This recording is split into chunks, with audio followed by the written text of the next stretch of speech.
কোরআন শরীফের ভিতরে বলেছেন লাশ-শামসু ইয়ামবাগি লাহা আন তুদরিকাল কামারা ওয়ালাল লাইলু সাবিকুন নাহার ওয়া কুল্লুন ফি ফালাকি ইয়াসবাহুন।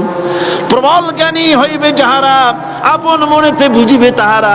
রাত্রি পারে না আগে যাইবার, দিনের স্থান করি অধিকার। চন্দ্র বাদে না সূর্যের গায়েতে, সূর্য পারে না চন্দ্রকে ধরিতে। যার যে স্থান বহাল রাখিয়া ভ্রমণ করিছে খোদাকে ডরিয়া। একটি নির্ধারিত সময় সীমা পর্যন্ত আপন আপন কক্ষপথে সব দৌড়াদৌড়ি করবে, কারো সাথে অ্যাক্সিডেন্ট হবে না কারো।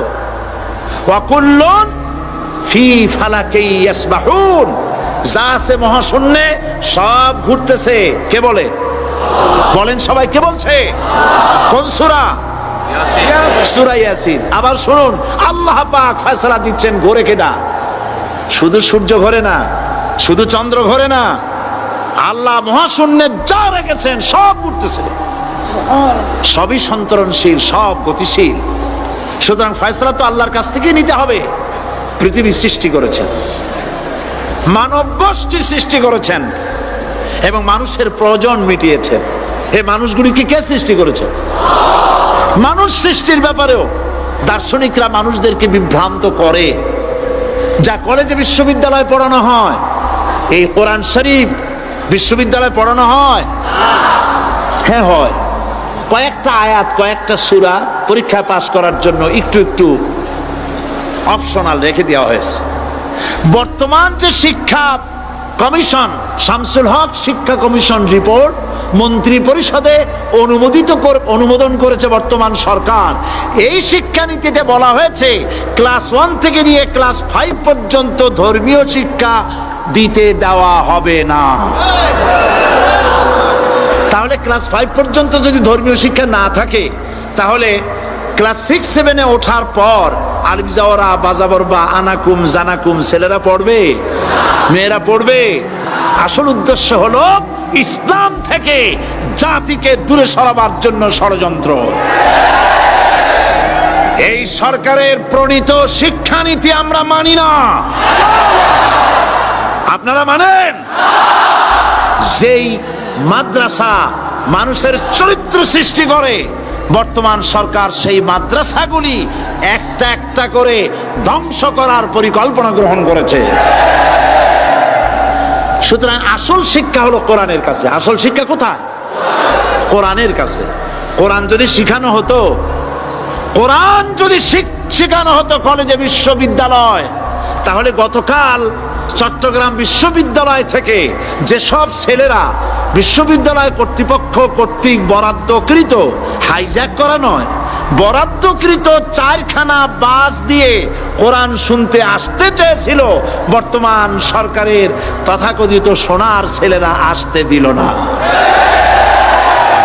কোরআন যদি তারা পড়তো, তাহলে কোরআন শরীফ শুনতে তারাও আসতো। কপাল পোড়া। জোরে বলেন কি? আরো জোরে বলেন কি?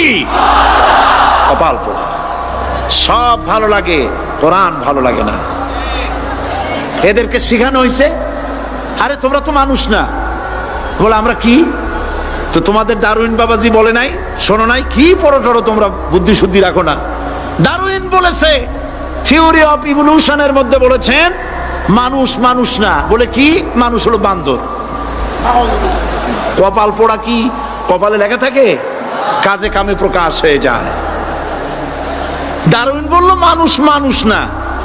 আলফ্রেড বললেন মানুষ হলো মানুষই ঠিক, তবে মানুষ হলো সেক্স সর্বস্ব জীব। সেক্স সমস্যার সমাধান করলে মানুষের সব সমস্যার সমাধান হয়ে যাবে। কার্ল মার্কস বললেন মানুষ হলো পেট সর্বস্ব জীব, পেট সমস্যার সমাধান করে দিলে সব সমস্যা শেষ। আর ডারউইন বললেন মানুষ মানুষই না, মানুষ কি? বলে বান্দর।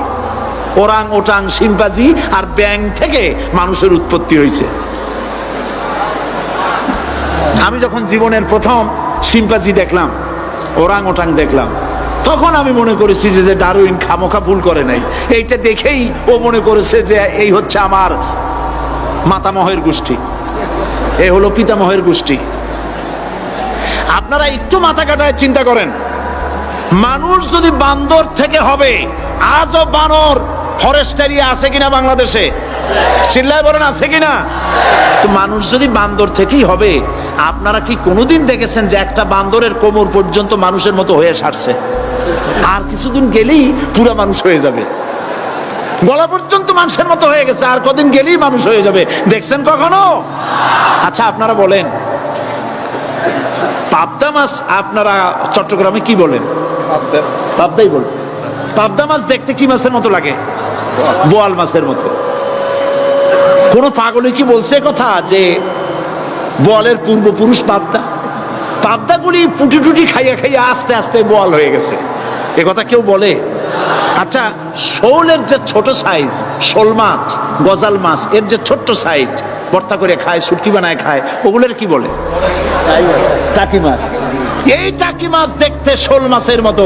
কেউ পাগলকে আজ পর্যন্ত বলেছে যে শোল মাছের পূর্বপুরুষ টাকি, টাকিগুলা সার মার খাইয়া আস্তে আস্তে শৌলে পরিণত হয়ে গেছে? কেউ বলেছে কখনো? ডারউইন কয় বোতল খাইয়া যে এই মতবাদ লিখছে আল্লাহই ভালো জানে, যে বান্দরের থেকে মানুষ আবিষ্কার হয়েছে। নাউজুবিল্লাহ। এগুলি পড়ানো হয় কলেজে, বিশ্ববিদ্যালয়, তাই আমাদের সোনার ছেলেরা বান্দরামি করে। ওদের যদি পড়ানো হইতো তোমরা বান্দরের গোষ্ঠী নও, তোমরা মানুষ, মর্যাদা কার বেশি, বান্দরের না মানুষের? এ পৃথিবীর প্রথম মানুষকে আদম আলাইহিস সালাম। আদম হইছেন কি দিয়ে? মাটি দিয়ে। আল্লাহ রাব্বুল আলামিন যিনি মানুষ সৃষ্টি করেছেন, তিনি কোরআন শরীফের ভিতরে বলে দিয়েছেন, আমি প্রথমেই বলেছি, আপনারা লক্ষ্য করুন, এই কোরআন তাবিজের কিতাব নয়, এই কোরআন তদবিরের কিতাব নয়, ঝাড়ফুঁকের কিতাব নয়। কোরআন হলো পৃথিবীর মানুষের জন্য কোড অফ লাইফ, পূর্ণাঙ্গ জীবন বিধান। সবকিছু আল্লাহ পাক কোরআনের ভিতরে বলে দিয়েছেন, কোন জিনিস বাদ দেন নাই। আপনি আমি কেমনে সৃষ্টি হয়েছি আল্লাহ পাক কোরআনের ভিতরে বলেছেন, ইন্না খালাকনাকুম মিন তুরাবিন সুম্মা মিন নুতফাতিন সুম্মা মিন আলাকাতিন সুম্মা মিন মুদগা। নিষ্প্রাণ মাটি দিয়ে তোমাকে উৎপন্ন করা হয়েছে, নিষ্প্রাণ মাটি উপাদান দিয়ে তোমাকে তৈরি করা হলো। মায়ের পেটের ভিতরে এক ফোঁটা নাপাক পানি জমাট রক্তে পরিণত হয়ে গেল, জমাট রক্ত আস্তে করে গোস্ত পিণ্ড হলো, গোস্ত পিণ্ডকে সুন্দর করে সাজায়া হাড্ডি গুড্ডি বানায়া স্ট্রাকচার তৈরি করে তার উপরে ফাকাসাউনাল ইযামা লাহমা, চামড়া দিয়ে গোস্ত দিয়া সাজায়া সুন্দর করে বানালাম। আল্লাহর পরিচয় শুনুন, আল্লাহ আমার কেমন আল্লাহ। মায়ের পেটের ভিতরে সন্তান বানায়া এরপরে যখন রূহ দেওয়া হয়েছে, ক্ষুধা লেগেছে, খাবারের প্রয়োজন হয়েছে, আল্লাহ রাব্বুল আলামিন ওই কচি বান্দা মায়ের পেটে বসে কি খাবে, সেজন্য তার মা চিন্তা করে নাই, বাবা চিন্তা করে নাই, সরকার চিন্তা করে নাই। আল্লাহ রাব্বুল আলামিন মায়ের মাসিক অসুখকে বন্ধ করে দিয়ে সন্তানের নাভির সাথে আর মায়ের নাভির সাথে তার লাগায়া, পাইপ লাগায়া মায়ের মাসিক অসুখের রক্তগুলি দিয়ে সন্তানকে বড় বানালেন। মুখ দিয়া এই রক্ত পান করালেন না, মুখটাকে পবিত্র রেখে দিলেন যাতে করে পৃথিবীতে আসার পর ওই মুখ দিয়া আল্লাহ রাব্বুল আলামিনের জিকির করতে পারো। সন্তান মায়ের ভিতরে পেটের ভিতরে বড় হলো, আল্লাহ রাব্বুল আলামিন বলেন মাস দিন যখন পুরা হয়ে গেল, সুম্মা নুখরিজুকুম তিফলা, বাচ্চার আকারে পৃথিবীতে নিয়ে আসলাম। এখন খাবা কি? পৃথিবীতে যখন বাচ্চা এলো তখন তার পেটের সাথে যে সংযোগ ছিল মায়ের নাভির সাথে আর সন্তানের নাভির সাথে, সেই সংযোগ তার আর কি থাকলো? কি করা হলো? কেটে দেওয়া হলো। লক্ষ্য করুন, খাবারের জন্য একটি মাত্র পাইপ আল্লাহ লাগাইছিলেন। পৃথিবীতে সন্তান আসার সঙ্গে সঙ্গে পাইপটা কেটে দেওয়া হলো। এবার কি খাবে? আল্লাহ রাব্বুল আলামিন মায়ের বুক থেকে সন্তানের জন্য এবার সিগন্যাল, তার জন্য সিঙ্গেল কোন লাইন যেটা ছিল কেটে দিয়া মায়ের বুক থেকে সন্তানের জন্য ডাবল লাইন আল্লাহ চালু করে দিলেন। এমন দুধ বানায় দিলেন যা শুধু খাবার নয়, শুধু ফুড ভ্যালু নয়। এই দুধের ভিতরে ক্যালসিয়াম, এর মধ্যে ভিটামিন, এর মধ্যে আয়রন, এর মধ্যে মেডিসিন। দুনিয়ার এই সন্তান ছিল ফি কারারিম মাকিন, সুরক্ষিত জায়গার ভিতরে ছিল। কোনো পলিউশন সেখানে যেতে পারতো না, রোগের জার্ম সেখানে যেতে পারতো না। দুনিয়ায় এলো দূষিত আবহাওয়ার ভিতরে।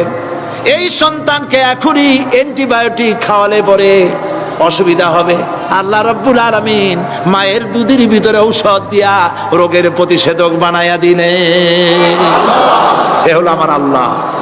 এ আমার কে? আল্লাহ। জোরে বলেন আল্লাহ। আল্লাহ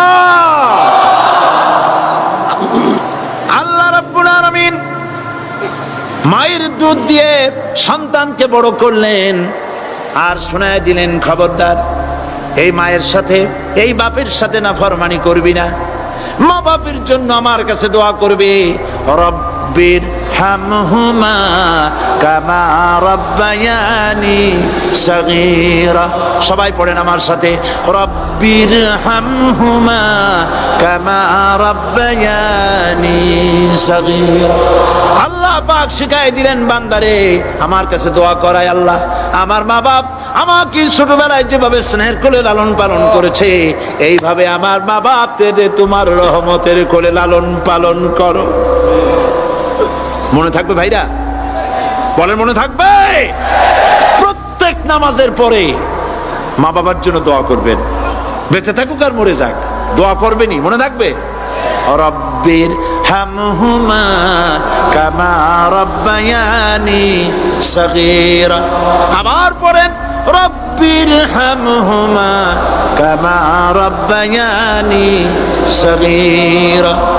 আল্লাহ পাক মায়ের মর্যাদা এত বাড়াইছেন। সাহাবী প্রশ্ন করেছে, ইয়া রাসূলুল্লাহ খেদমত করব কার?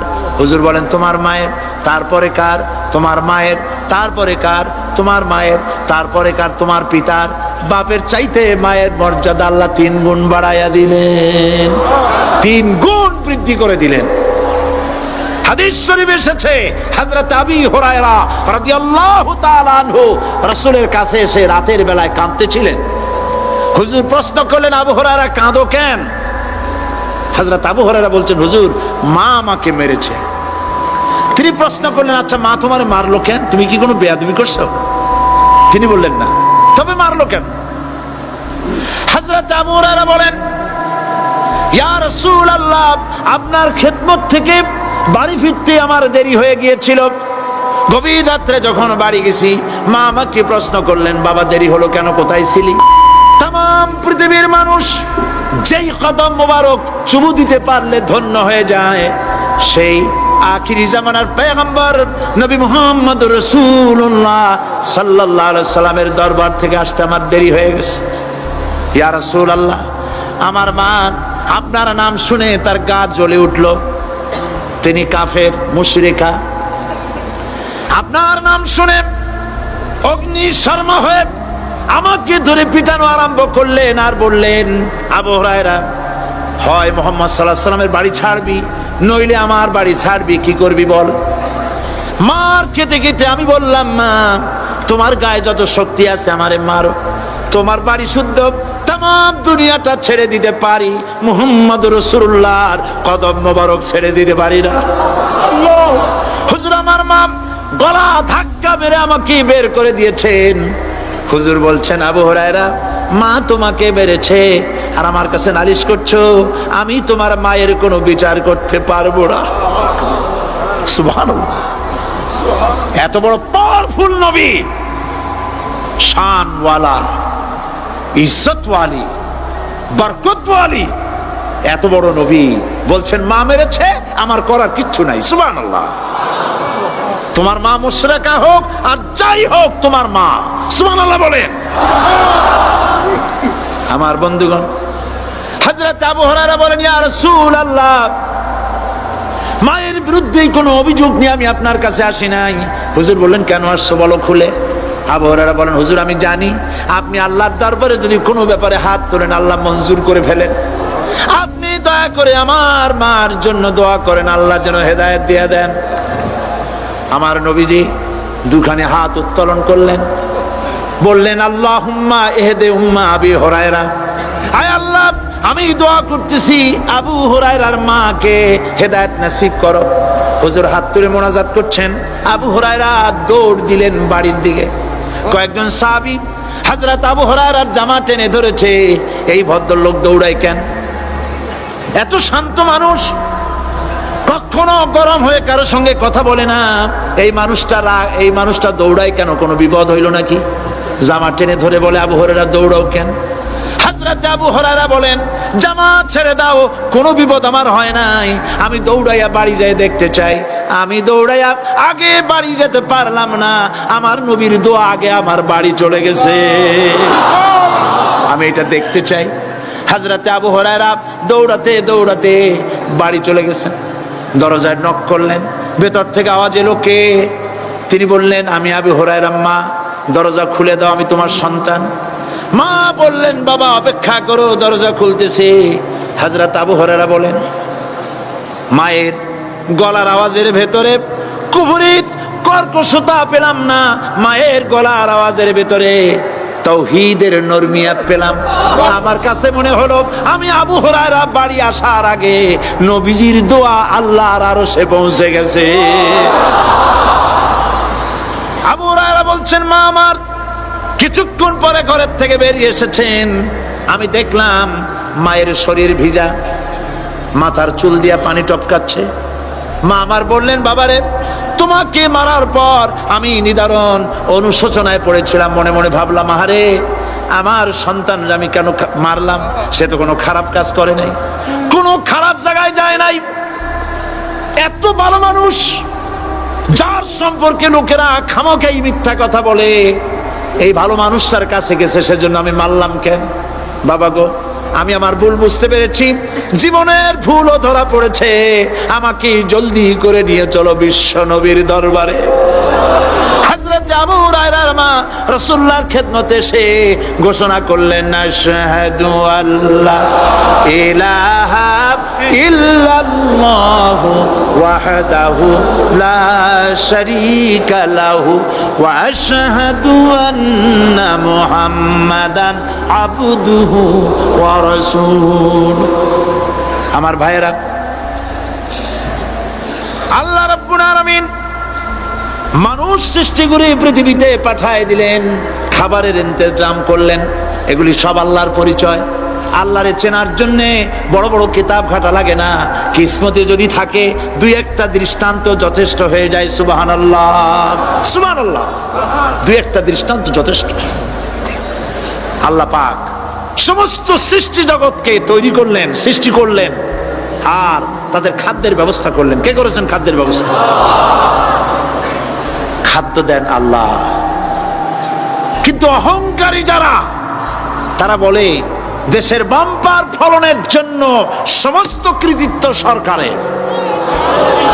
বলেন আস্তাগফিরুল্লাহ, বলেন নাউজুবিল্লাহ।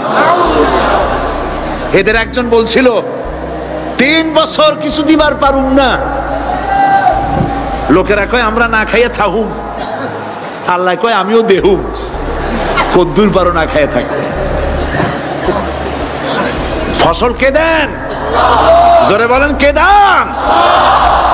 বাম্পার ফসলের ফলনের দাবি সরকার করতে পারে না, এটা কুফরি, এটা শিরক। জমিনের ফসল কে দেন? আকাশের বৃষ্টি কার? পানি কার? সার কার? সব আল্লাহ পাক। আল্লাহ পাক কোরআন শরীফে বলেছেন, لئن شكرتم لأزيدنكم ولئن كفرتم إن عذابي لشديد। আমার নিয়ামতের শুকর যদি আদায় করো বাড়ায় দেব, আর যদি কৃতজ্ঞ হও শুকরিয়া আদায় না করো মস্ত বড় শাস্তি দেব। ফসল দেই আমি আর শুকরিয়া আদায় করো তোমার বাজানে, ঠিক কিনা? শুকরিয়া আদায় করে কার? বাজানে। একটা লোকের, একটি মানুষের যেই প্রশংসা এই সরকার করলো বিগত 4.5 বছর ধরে, একটা মানুষের যত জিকির করলো, প্রশংসা করলো, ছবি টানাইলো, যদি এতটা জিকির এতটা স্মরণ আল্লাহ রাব্বুল আলামিনের করত, ওদের জন্য আল্লাহর জান্নাতের দরজা খোলা হয়ে যেত। প্রশংসা করবে কার? চিল্লায় বলুন, আল্লাহ পাকের প্রশংসা করো। খেতে দেওয়ার মালিক তিনি। আল্লাহ পাক বলছেন আল্লাহকে, তার পরিচয় আল্লাহ তুলে ধরেছেন, ওয়ামা মিন দাব্বাতিন ফিল আরদি ইল্লা আলাল্লাহি রিজকুহা। এই পৃথিবীর ভিতরে এমন কোন বিচরণশীল জীব নাই যার রিস্কের দায়িত্ব আমি আল্লাহ গ্রহণ করি নাই। সুবহানাল্লাহ বলবেন না? রিস্কের দায়িত্ব কার হাতে? আচ্ছা দেখুন তো, পৃথিবীর সমস্ত সরকারের কাছে বিভিন্ন মন্ত্রণালয় আছে না? খাদ্য মন্ত্রণালয় বলে কোন মন্ত্রণালয় আছে কিনা? আছে। খালি কয় খামু আর খামু। খাদ্য মন্ত্রণালয় আছে, থাকার পরেও মানুষ না খাইয়া মরে, ঠিক কিনা? এবার একটু তাকান তো, জ্ঞানের চক্ষু দিয়া তাকান। ফরেস্ট এরিয়া, বাঘ আছে কিনা? নাই। সিংহ আছে কিনা? গন্ডার আছে কিনা? হাতি আছে কিনা? বিশাল বিশাল প্রাণী আছে কিনা? জঙ্গলে ছোট্ট প্রাণী থেকে, পোকা থেকে শুরু করে গন্ডার পর্যন্ত, টুনটুনি পাখি দিয়ে শুরু করে ঈগল পাখি পর্যন্ত, নদীর ভিতরে ছোট্ট চুনু পুঁটি থেকে শুরু করে তিমি মাছ পর্যন্ত। প্রাণী তত্ত্ববিদরা বলেছেন সমুদ্রের ভিতরে এমন এমন বড় বড় তিমি আছে যে একটা তিমির ওজন 5000 টন পর্যন্ত হয়ে যায়। 5000 টন তিমিটার ওজন। এর যখন বাচ্চা হয় তখন বাচ্চার দৈনিক দুধ লাগে 50 থেকে 60 মণ পর্যন্ত। কে ব্যবস্থা করে? রুহান ফেরেশতা। তো ওর মা যেমন বাচ্চা তো সেরকম হবে, ঠিক কিনা? কে দেয় খাবার? এবার দেখেন তো, আপনার দেশের এই জঙ্গলে কত হাতি আছে। হাতিরা মিছিল করে আসছে যে আল্লাহ আমাদের এখন আর খাইতে যেতে দিতে পারে না, বাংলাদেশের গভর্নমেন্ট কিছু দাও। আসছে না, খাইয়া ক্ষুধার জ্বালায় হাতি মরেছে, বাঘ মরেছে, সিংহ মরেছে। এর কোন দৃষ্টান্ত আছে? ক্ষুধার জ্বালায় আকাশের উড়ন্ত পাখিরা ছটফট করে মারা গেছে, দৃষ্টান্ত আছে? নদীর মাছেরা ক্ষুধার জ্বালায় ভেসে উঠেছে, না খাইয়া মরে গেছে, দৃষ্টান্ত আছে? মহান আল্লাহ রাব্বুল আলামিন কোরআন শরীফের ভিতরে বলেছেন অনেক প্রাণী এমন আছে যারা তাদের খাদ্যকে সঞ্চয় করে না, খাদ্যকে জমা করে না, আহরণ করে না। সকাল বেলায় একটা খাবার খেলো, দুপুরে কি খাবে তার জানা নাই। শকুন পৃথিবীর মাটি থেকে 3 মাইল উপরে ওড়ে, তার চোখকে আল্লাহ পাক এত তীক্ষ্ণ বানিয়ে দিয়েছেন, এই চট্টগ্রামের কোথায় মরা গরু আছে 3 মাইল উপর দিয়ে দেখতে পায়? সুবহানাল্লাহ করতে ইচ্ছে করে না। এই প্রাণীগুলি খাবারগুলি কোনো গভর্নমেন্ট জোগাড় করে রাখে নাই। আল্লাহ পাক বলেন সবার খাবার আমি দেই। সকাল বেলায় সমস্ত প্রাণীগুলি, মহাশূন্যে পাখি, পানির ভিতরে মৎস্যরাজি, জঙ্গলের ভিতরে হিংস্র প্রাণী, পোকামাকড় থেকে শুরু করে সবগুলো খালি পেটে সব বেরিয়ে যায়, কারো কোনো খাবারের মজুদ নাই। সন্ধ্যা হতে না হতে সমস্ত প্রাণীগুলির পেট ভরাইয়া আমি আবার যার যার ঘরে বেরিয়ে দেই। ওয়ামা মিন দাব্বাতিন ফিল আরদি ইল্লা আলাল্লাহি রিজকুহা।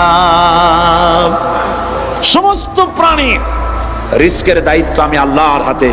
কে দেয় রিজক? জোরে বলুন, কে দেন? আল্লাহ পাক। কি খাবেন সব আল্লাহ জোগাড় করে দিয়েছেন।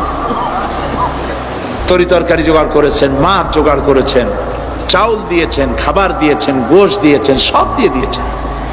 আল্লাহ রাব্বুল আলামিন সমস্ত জিনিস দিয়ে মানুষকে আল্লাহ পাক তার জন্য আল্লাহ সব করেছেন। খালাকা লাকুম মা ফিল আরদি জামিআ, এই পৃথিবীতে যা তৈরি করেছে সব তোমার জন্য। এ হচ্ছে আমার আল্লাহ, এ হচ্ছে আমার কে? আল্লাহ। সে আল্লাহ পাক বলছেন, আল্লাহর পরিচয় তিনি স্রষ্টা, তিনি রিজিক দাতা। এবার আইনদাতা কে? আইনদাতা কে? আরো জোরে বলুন। আইনদাতা আল্লাহ হচ্ছে আল্লাহর পরিচয়। ইনিল হুকমু ইল্লা লিল্লাহ আলা লাহুল খালকু ওয়াল আমর, সৃষ্টি যার, আইন চলবে তার। আমার দেশে আল্লাহর আইন চলছে? আমাদের দেশের কল কারখানা, ক্ষেত খামার, অফিস আদালত আল্লাহর আইন অনুযায়ী চলে? চলে না। বরং আল্লাহর আইনকে মুছে ফেলার জন্য, নিজেদের আইন সৃষ্টি করার জন্য প্রচেষ্টা চালানো হচ্ছে। আল্লাহর আইন মানুষের জন্য সব থেকে বেশি উপযোগী, কারণ সৃষ্টি করেছেন কে? বলেন কে করেছেন? আল্লাহ। প্রত্যেকটি মেশিন আপনি যা কিনবেন, রেডিও হোক, টিভি হোক, যে কোনো যন্ত্র হোক, গাড়ি হোক, তার সাথে একটা লিটারেচার, একটা বই তার সঙ্গে দিয়ে দেওয়া হয়। ওই বইয়ের মধ্যে লেখা থাকে এটা কিভাবে চালানো হবে, অপারেট করা হবে, তার সিস্টেম লেখা থাকে। আপনার ইচ্ছা মতো চালাইলে হবে না। এই মানব গোষ্ঠীকে সৃষ্টি করেছেন। এখন আপনি যদি আপনার আইন মতো চালান, তা কি চলবে? চলবে না। আপনি আপনার আইন মতো চালাচ্ছেন, ভালোভাবে চলতেছে? চলতেছে না। স্বরাষ্ট্রমন্ত্রী বলতেছেন সন্ত্রাসীদেরকে মাটির তলা থেকে খুঁজে বের করা হবে, কিন্তু নাকের উপর দিয়া ব্রিফকেস চুরি হয়ে যায়, উনি তা ধরতে পারেন না। এই হলো আইন। অনাবরত খুন হচ্ছে, অনাবরত সন্ত্রাসী তৎপরতা চলছে। আর ওনারা বলছেন আগের থেকে এগুলি চলে আসছে, একজনের খুনের বিচার না হইলে এরকম খুন তো হইতেই থাকবে। তাহলে খুনকে, হত্যাকে, সন্ত্রাসকে সরকার জাস্টিফাইড করছেন। নাউযুবিল্লাহি মিন যালিক। এই জন্য আইন হতে হবে আল্লাহর। আইন হতে হবে কার? চিল্লায় বলেন, আল্লাহ পাকের আইন হতে হবে। আমি একদিন পার্লামেন্টে বলেছিলাম, আমার দেশের নেতা নেত্রীরা বারবার হজ করতে যান, উমরা করতে যান, সেখান থেকে আসার সময় কি আনেন? আতর, পাথর, সুরমা আর খুরমা, এই কিছু নিয়ে আসলেন। কিন্তু আমি বলেছি আপনারা কি কিছু চোখে দেখেন না? পার্লামেন্টে এইভাবে বক্তৃতা করেছে, কিছু চোখে দেখেন না? আমি প্রশ্ন করে আমি আবার জবাব দিচ্ছি, আপনারা যারা হজ করতে যান, উমরা করতে যান, হজের কথাই ধরি, এই হজ করতে যখন যান তখন মুজদালিফায় একটা রাত কাটাইতে হয়। সেটা কোন দিন? ইয়ৌমে আরাফার পরের দিন। এই মাঠে দালান কোঠা আছে, এখানে বেড়া আছে, শামিয়ানা আছে, পর্দা আছে, তাবু আছে, কিচ্ছু নাই। লক্ষ লক্ষ নারী আর পুরুষ পাশাপাশি শুয়ে থাকে, তাও সুবহানাল্লাহ কইতে ইচ্ছা করে না। সারা রাত জনে জনে পুলিশ পাহারাদার নাই।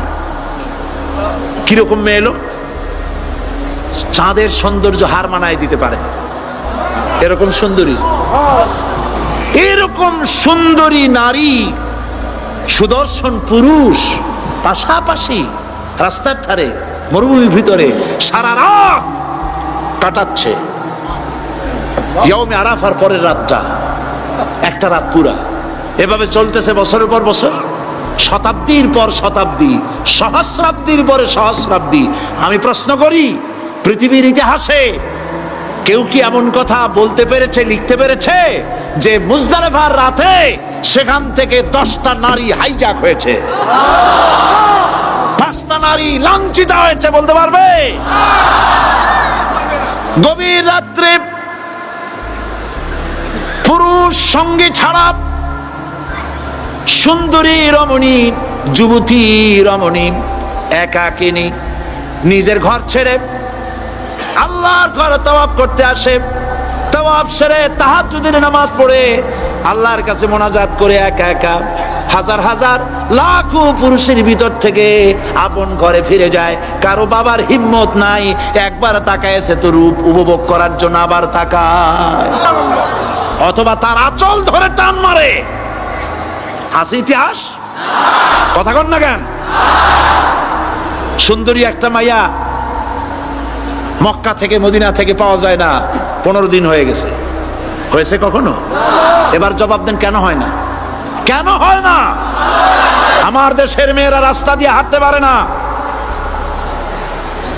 হাই স্কুল মেয়েদের, হাই স্কুল মেয়েদের কলেজ যখন ছুটি হয়, তথাকথিত সোনার ছেলেরা গেটের সামনে এতিমের মতো কাড়ায় থাকে।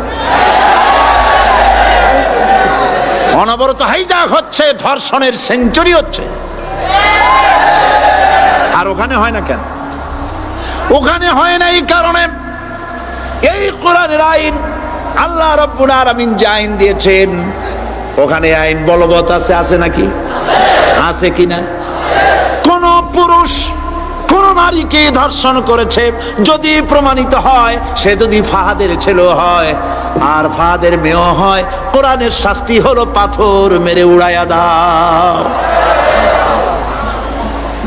তাকে জানিয়ে দেওয়া হবে রেডিও টিভির মাধ্যমে, জেনাকারের ব্যভিচারীর শাস্তি হবে। চতুর্দিকে হাজারো লোকেরা দাঁড়াবে, হাতে পাথর নিয়ে পাথর মেরে তাকে তার গোশত হাড্ডি বাতাসের সাথে উড়ায় দেবে। একজন মানুষ আর একজন মানুষকে খুন করলো, এই আসামি ধরা পড়ে গেল, কোরআনের শাস্তি হলো যখন ধরা পড়বে প্রমাণিত হবে, যেমন ভাবে হত্যা করেছে পরেও হত্যা করো। এই দৃশ্য, এই আইন যদি বাংলাদেশে যদি এই আইন চালু হয়ে যেত, খুনের আসামি ধরা পড়েছে জেনার আসামি, প্রকাশ্য ময়দানে এলো, সাক্ষী প্রমাণে কোর্টে প্রমাণিত হলো সত্যি সে খুনি। এই বিশাল আউটার স্টেডিয়ামের মাঝখানে খুনি কি দাঁড় করাও, চতুর্দিকে হাজারো লাখো মানুষ থাকুক, রেডিও টিভির ক্যামেরা কার্যকর হবে, পত্র পত্রিকার সাংবাদিকরা আসবে, তরবারির এক আঘাতে খুনির কল্লাটা উড়ায় দাও, দেহটা নিঃসার হয়ে জমিনে পড়ে যাবে। এই দৃশ্য যারা দেখবে স্বচক্ষে, রেডিওতে, পত্র পত্রিকায়, আর 1 বছরের ভেতরে খুন করার হিম্মত কারো কলিজায় উঠবে? জেনাকারের পাথর মেরে উড়িয়ে দেওয়ার শাস্তি যদি চোখে কেউ দেখে, জেনা করার পুলক আর জাগবে? এটা নাম আল্লাহর আইন। এই আইন কার? এই আইন কার? এই আইন যতদিন পর্যন্ত বাংলার মানুষের, মুসলমানদের উপরে কার্যকরী না হচ্ছে, এই দেশে কার্যকরী না হবে, ততদিন পর্যন্ত হত্যা, ধর্ষণ, খুন বন্ধ হবে না। বন্ধ হবে? সুতরাং এই আইন হচ্ছে কার? আরো জোরে বলেন, আল্লাহ রাব্বুল আলামিন। মহান আল্লাহ রাব্বুল আলামিনের এই আইন অনুযায়ী যদি দেশ চলে, মানুষ শান্তি পাবে, চুরি বন্ধ হবে, ডাকাতি বন্ধ হবে, জেনা বন্ধ হবে, হত্যা ধর্ষণ বন্ধ হয়ে যাবে। নবীজি এমন একটি আইন চালু করে দিয়ে, কোরআনের বিধান চালু করে দিয়ে এমন একটা সমাজ চালু করেছিলেন, যেই সমাজ সম্পর্কে হুজুর নিজে বলেছেন, খায়রুল কুরুনে কারনি, সর্বশ্রেষ্ঠ যুগ হলো কার যুগ? আমার যুগ। সুবহানাল্লাহ বলেন। রাসূলের যুগ হলো সর্বশ্রেষ্ঠ যুগ। সেই কোরআন, সেই হাদিস আজও আছে না নাই? বলেন জোরে, আজও আছে না নাই? সেই কোরআন এবং সুন্নাহ দিয়ে দেশ শাসন হোক, এটা কি আমরা চাই? কারা কারা চাই? দু হাত উঁচু করে দেখা।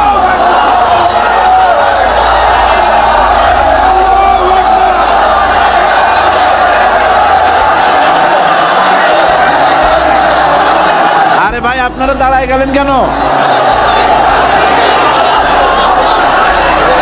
বসেন বসেন। আমি তো একটা স্লোগান দিতে বললাম, হাত দেখতে চাইছি আমি, মাথা দেখতে চাই নাই। এই সুযোগে কোমরটা সোজা করে নিলেন। আচ্ছা বসেন, আর মহব্বতের সাথে জিকির করেন লা ইলাহা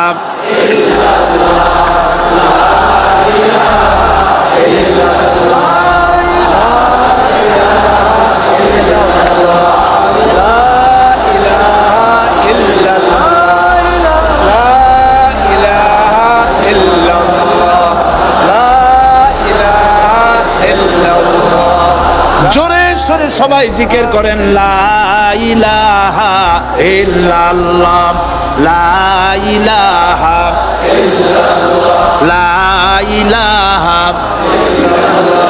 লা ইলাহা ইল্লাল্লাহু মুহাম্মাদুর রাসূলুল্লাহ।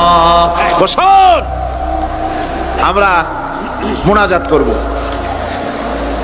আল্লাহ রাব্বুল আলামিন আয়াতুল কুরসির ভিতরে আল্লাহর সার্বভৌমত্বের কথা বলেছেন। আল্লাহু লা ইলাহা ইল্লা হুয়াল হাইয়ুল কাইয়্যুম।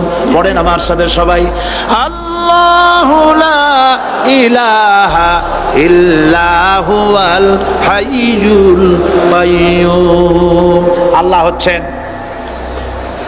যিনি ছাড়া কোনো ইলাহ নাই, তিনি শাশ্বত চিরঞ্জীব। সুবহানাল্লাহি বিহামদিহি। আগামীকাল এর বাকি অংশ আমি আপনাদের সামনে আলোচনা করব ইনশাআল্লাহ। জোরে বলেন ইনশাআল্লাহ। দাঁড়ানো ভাইরা বসেন। আপনাদের পাশে যারা দাঁড়িয়েছেন অনুরোধ করে বসায় দেন। বলেন যে আর 5টা মিনিট বসেন, আল্লাহর রাস্তায় হাঁটেন না। হ্যাঁ বলেন, বলেন আপনারা যে আল্লাহর রাস্তায় হাঁটেন না, বসেন, সবাই বসেন। এত বড় মাহফিলের মুনাজাত, সুবহানাল্লাহ বলেন। চট্টগ্রামের ইতিহাসের শ্রেষ্ঠ মাহফিল, চিল্লায় বলেন সুবহানাল্লাহ। গোটা বিশ্বের কোরআনের শ্রেষ্ঠ মাহফিল, বলেন সুবহানাল্লাহ। যারা বলেন আলহামদুলিল্লাহ। আগামীকাল এ মাহফিলের আখেরি মুনাজাত হবে ইনশাআল্লাহ। বলেন ইনশাআল্লাহ। আমি আন্তরিকভাবে দুঃখিত, প্রতি বছর আমার মা বোনদের জন্য, চট্টগ্রামবাসী আমার মা বোনদের জন্য আলাদাভাবে তাদের প্রশ্নের উত্তর দেই এবং তাদের সামনে কোরআন হাদিসের কথা আলাদাভাবে বলি। এবছর দিন কম হয়ে গেল বলে মহিলারা, মা বোনেরা বঞ্চিতা হয়ে গেলেন। শিশু কিশোরদের জন্য আলাদাভাবে সমাবেশ করা হয়, তাও বঞ্চিত হয়ে গেল। এই বিশাল তাফসীরুল কোরআন মাহফিলের বরকত থেকে চিটাগংবাসীকে যারা বঞ্চিত করলো, আল্লাহ তাদের হেদায়েত নসিব করে দিয়ে। যদি হৃদয় থাকে, যদি হৃদয় বলে কিছু থাকে, বিবেক বলে যদি কিছু থাকে, আর শরীর যদি মুসলমানের পিওর রক্ত থাকে, তাহলে বাড়ি বসে অনুশোচনা করা উচিত, চোখের পানি ফেলানো উচিত ওই সব লোকের যারা এই বরকতপূর্ণ মাহফিলকে বাধা দিয়েছে। আর যাদের কলজার মধ্যে আল্লাহ মোহর মেরে দিয়েছে, এগুলোর তো হেদায়েত হবে না। যাদেরকে আল্লাহ পাক তৈরি করেছেন জাহান্নামের জন্য, ওদের কাছে মাহফিল অসহ্য, সহ্যই হবে না। নাউজুবিল্লাহ বলেন। চট্টগ্রামবাসীর জন্য তাফসীরুল কোরআন মাহফিল নিয়ামত। এই নিয়ামত কিয়ামত পর্যন্ত আল্লাহ টিকায় রাখুন, বলি আমিন। আগামীকালের আখেরি মোনাজাতে সমস্ত মুসলমান চতুর্দিক থেকে আল্লাহ পাকের নারা লাগাতে লাগাতে আসবেন। আল্লাহু আকবার, নারায়ে তাকবীর। গোটা চট্টগ্রাম, গোটা চিটাগং শহর আগামীকাল কোরআনের মিছিলের শহর হবে ইনশাআল্লাহ।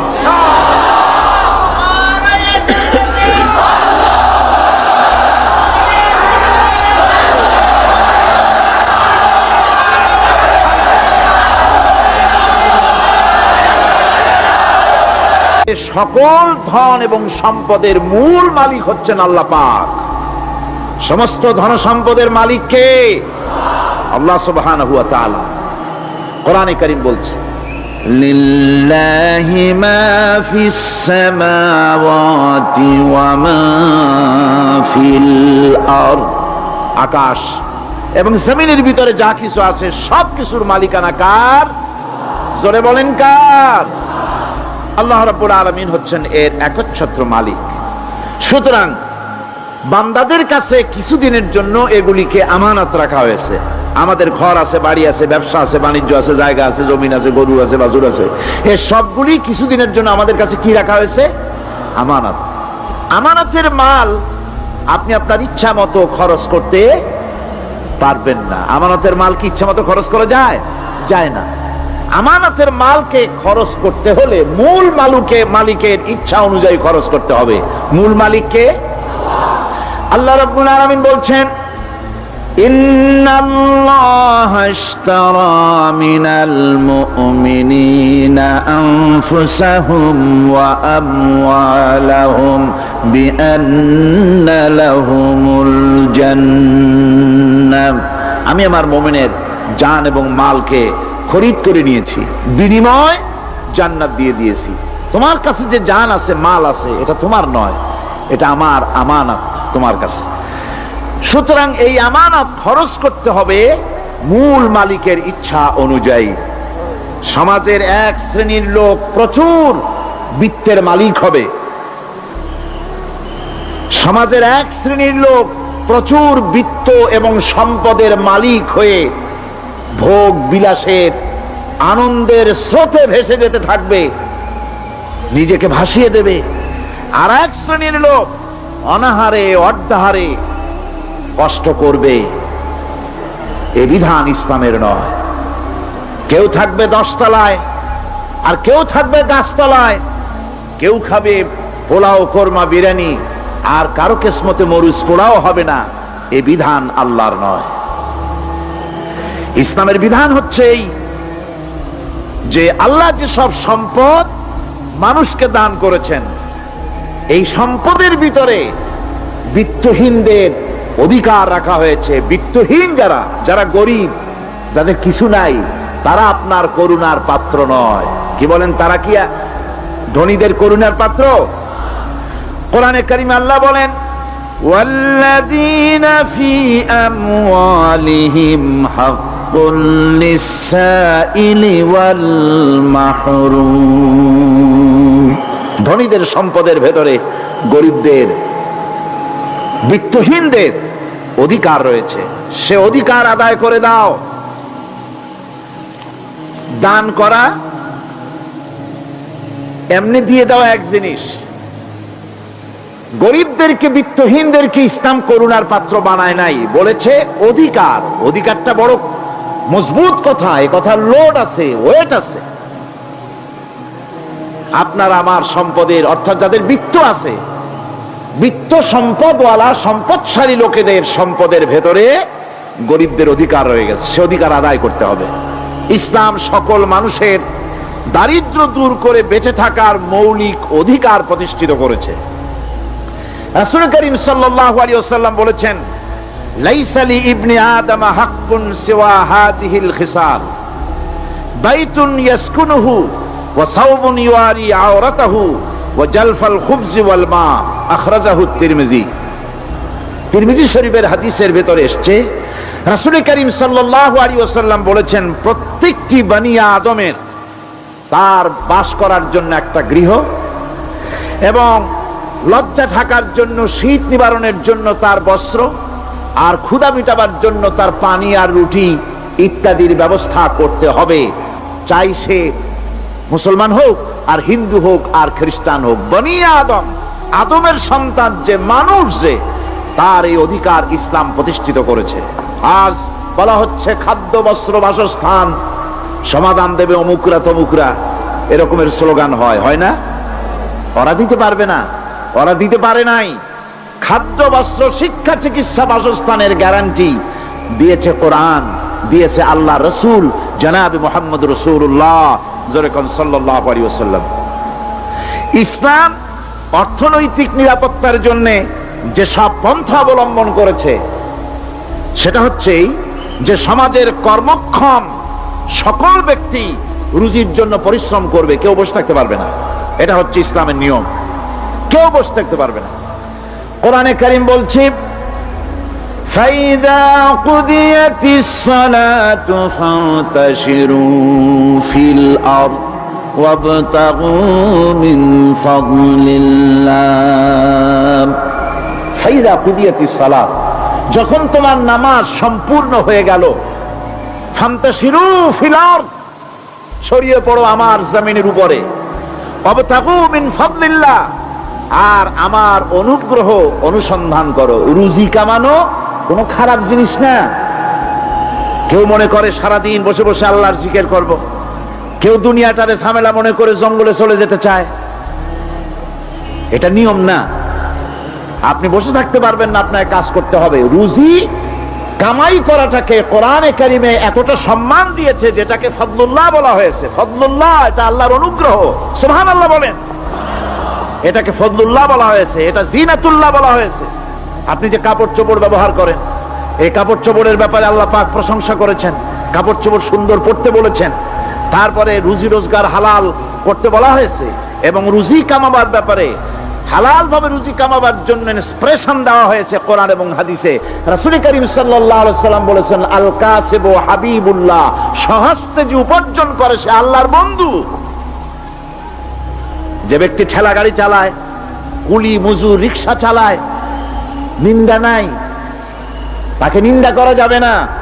রিক্সাওয়ালাও একটা গুরুত্বপূর্ণ দায়িত্ব পালন করছে। কুমার, কামার, তাঁতি, জেলে, ধোপা, নাপিত সবাই কাজ করছে। প্রত্যেক কাজের সম্মান ইসলাম দেয়। সুবহানাল্লাহ কোন। সমস্ত কাজের সম্মান আছে, শুধুমাত্র সম্মান নাই চুরির কাজের, ডাকাতির কাজের, সন্ত্রাসের কাজের, চাঁদাবাজির কাজের, মাস্তানির কাজের।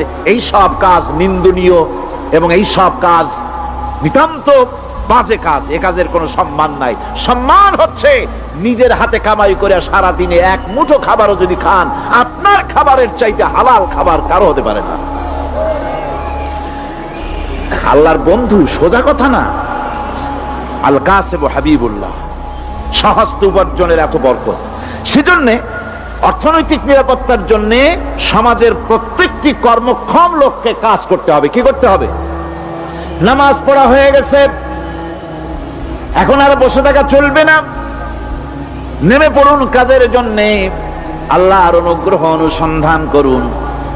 এরপরে আল্লাহ পাক বলছেন, আমার অনুগ্রহ রুজি কামাও, আর রুজি কামাবার সময় ওযকুরুল্লাহ যিকরান কাসীরা লাআল্লাকুম তুফলিহুন। আর জিকির করবা আমার বেশি, আমার জিকির করবা। বলা হচ্ছে রুজি অনুসন্ধান করো, আর বলা হচ্ছে আমার জিকির করো। তো জিকির আর রুজি সন্ধানের ভিতরে সামঞ্জস্য কি?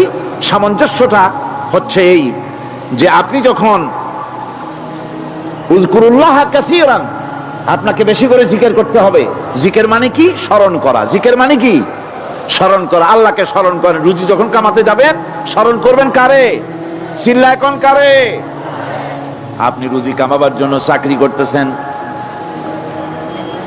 অফিসে বসে যদি আল্লাহ রাব্বুল আলামিন আপনার স্মরণে থাকে, তাহলে ঘুষ খাওয়া আপনার জন্য সম্ভব হবে না। কথা ঠিক কিনা? আল্লাহ পাক বলছেন, রুজি কামাবার জন্য তুমি যে পরিশ্রম করবে, ওই পরিশ্রমের সময় বেশি বেশি জিকির করো, আমারে স্মরণ রাখো। অফিসে বসে যখন তুমি কাজ করবে, আমি যদি স্মরণে থাকি, তাহলে তুমি ঘুষ খাইতে পারবা না। তুমি জমিন চাষ করবে, জমিন চাষ করার সময় আমি যদি তোমার স্মরণে থাকি, জমিনের আইল ঠেলা তোমার পক্ষে সম্ভব হবে না। যত রকমের রুজির রোজগারের পথ আছে, আমাকে স্মরণ করো, খারাপ পথ থেকে বাঁচো, হালাল ভাবে রুজি কামাও। হালাল রুজির ভিতরে আল্লাহ রব্বুল আলামিন বরকত দিয়া দিবেন। আর কাজ করার জন্য বলা হয়েছে। রাসূল করিম সাল্লাল্লাহু আলাইহি ওয়াসাল্লাম বলেছেন, ইজা সাল্লাইতুমুল ফাজরা ফালা তানুমু আন তালবি আরযাকিকুম। ফজরের নামাজ পড়া হয়ে গেছে, ঘুমায়ও না। আমাদের একটা আম অভ্যাস হয়ে গেছে ফজরের নামাজ পড়ে ঘুমানো। হাদিস শরীফে বলা হচ্ছে ফজরের নামাজ পড়া হয়ে গেছে, ঘুমায়ও না, রুজি তালাশ